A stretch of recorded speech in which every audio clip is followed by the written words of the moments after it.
Hello, traders. FX Pip Collector here. Today is Thursday, August 28th, and this is my analysis for the pound yen, and we're on the 4-hour time frame.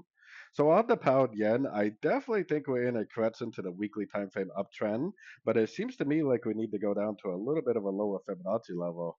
Now, because the weekly is in an uptrend, we do have to be careful because it could just break up and continue the uptrend really at any time. But it really seems like impulsive down, breaker structure. It seems like corrective up, and maybe we're in like an ABC, a B right now, and then it seems like it should go down for a wave C to make a more proper ABC correction, maybe down to like the 50 or the 61% before it continues the higher time frame uptrend. So going down to the 1 hour time frame, it almost seems like it needs to pop up a little bit to finish off this possible ABC of B. Maybe it does go up, maybe it does take out these highs, and then rejects those highs and then makes a push to the downside to like that 51 and the 61% Fibonacci that I showed on the 4 hour time frame. So anyways, don't forget to check out my website linked over here in the corner. And as always, thank you for watching and happy trading.